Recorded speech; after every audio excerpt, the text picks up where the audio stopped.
Kalau proses di polisi kita udah jalanin semua ya? Udah jalan, tadi kemarin gue udah dipanggil jadi saksi. Dan katanya gue saksi terakhir ya? Iya. Saksi terakhir. Jadi ya sisanya udah berjalan, jadi kita serahkan ke polisi. Tunggu dia dipanggil, gelar perkara ya.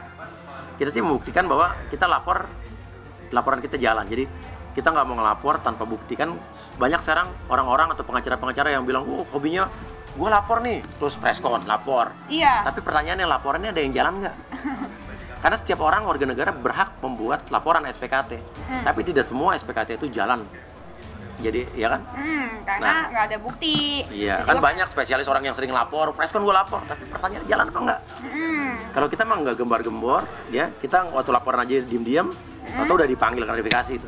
Oh nggak ada itikat baik, malahan yang pengacaranya preskon terus-terusan menyerang kita secara pribadi ya, menyerang gua secara pribadi dan menyerang Uya secara pribadi, dan dia ngomong berkali-kali, saya nggak pernah nggak ada urusan sama mereka, tapi abis itu dia ngomongin lagi tentang Uya, ngomongin lagi tentang saya gitu.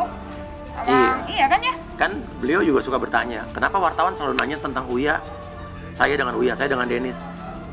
Kan dia memulai. Dia ngomong duluan secara pribadi soal keartisan, soal rambut di luar konteks hukum. Cadel lah. Kan dia ibaratnya apa yang kita tuai itu sesuai dengan yang kita tabur sebelumnya, bener kan? Iya. Jadi intinya adalah kalau beliau bertanya kenapa saya jadi dibully, jangan tanyakan sama kita. Bukan kita yang membuat beliau dibully, tapi dia sendiri yang membuat dirinya dibully. Karena mulutmu adalah harimaumu, apa yang dia omongin akhirnya jadi tertawan, jadi bulan-bulanan, jadi badut di publik. Itu bukan karena kita, bukan kita yang ayo bully dia, kan kita nggak pernah nyuruh ya kan? Iya, tapi itu kan menurut kalian ya. Kalau menurut aku sih dia dibully karena ya jalan Tuhan. Ya atas apa yang dia perbuat, apa yang dia keluarkan dari kata-kata. Karena dia tiap preskon, apa yang ditanya sama wartawan dia jawabnya di luar konteks. Nggak pernah ngomongin tentang hukumnya, yang ada menyerang kita secara pribadi, menyerang korban secara pribadi. Duit cuma segitu, saya aja gini kan banding-bandingin mau dirinya sendiri, apa hubungannya? Ya kan, duit cuma segitu, mau berapapun itu ya nipu tetap nipu, mau 100.000, 200.000, 50.000, 100 juta tetap nipu.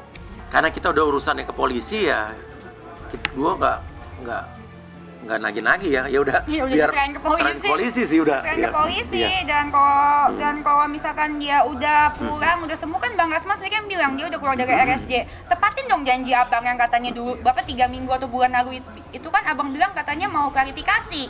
Tepatin dong janjinya. Masa abang nggak bisa tepatin janji? Kalau saya tukang bunga nggak bisa tepatin janji, bunga saya tetap laku. Kalau abang ahli hukum nggak bisa tepatin janji, nanti abang nggak laku. Ya harapannya adalah kalau saya bukan harapan, saya yakin polisi penegak hukum ini bisa menjalankan profesionalitasnya. Polisi menurut gue profesional dalam menjalankan proses ini. Biar selesaikan sesuai dengan hukum yang berlaku.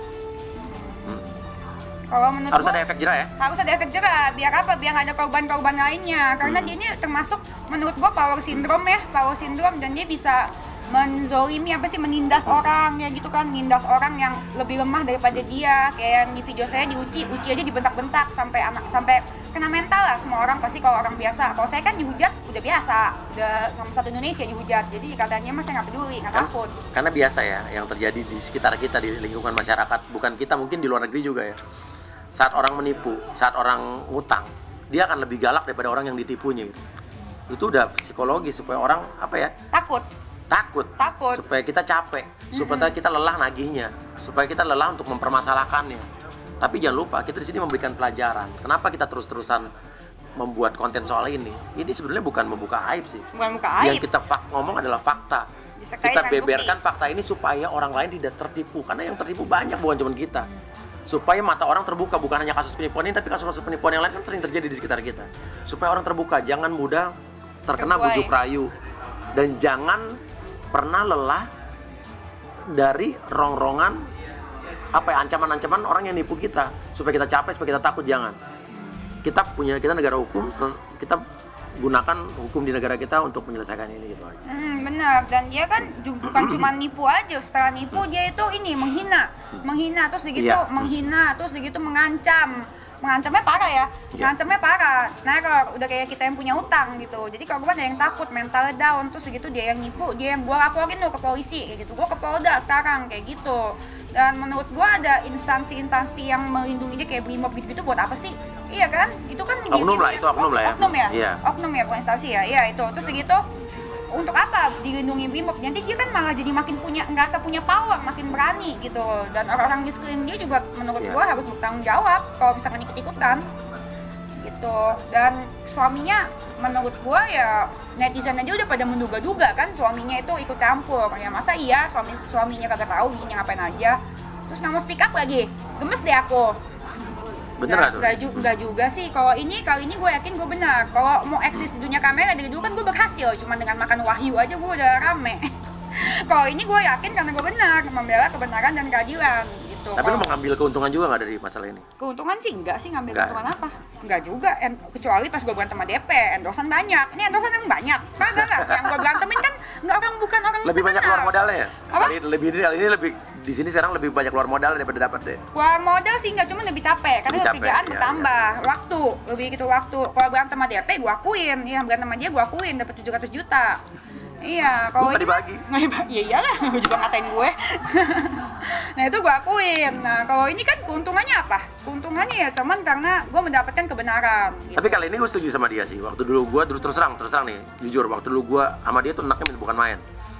Tapi pada kali ini saat kita udah berteman baik, menurut gue sih yang dia lakukan banyak benarnya. Walaupun tidak sepenuhnya benar ya. Kadang-kadang gue udah nggak setuju sama dia juga. Yang mana? Ya maksudnya, Nis jangan terlalu ekstrim, gue bilang gitu kan. Tapi ini gue dia, ya.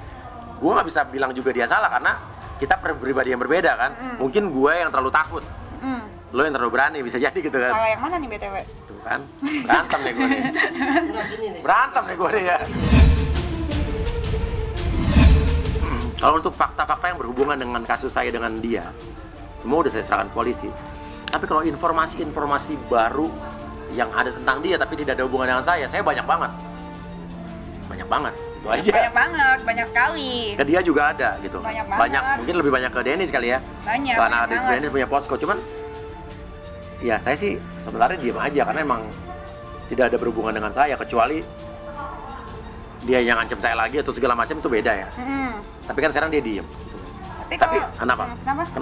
Go ahead. You first. Oke, iya. Tadi gue mau ngapa gue lupa ya.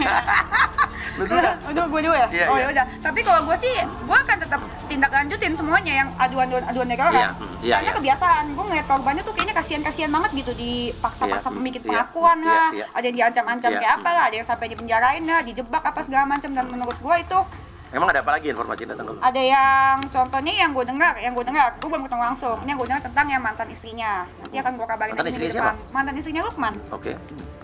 Ada tuh di berita-berita kan dilaporin sama si ini, sama si Lukman Mamedina. Dilaporin doang? Dilaporin, sempat masuk katanya. Ke penjara? Oh iya, gue baru dengar. Iya makanya. Dan ya gue mau tahu ceritanya apa. Kayak gitu.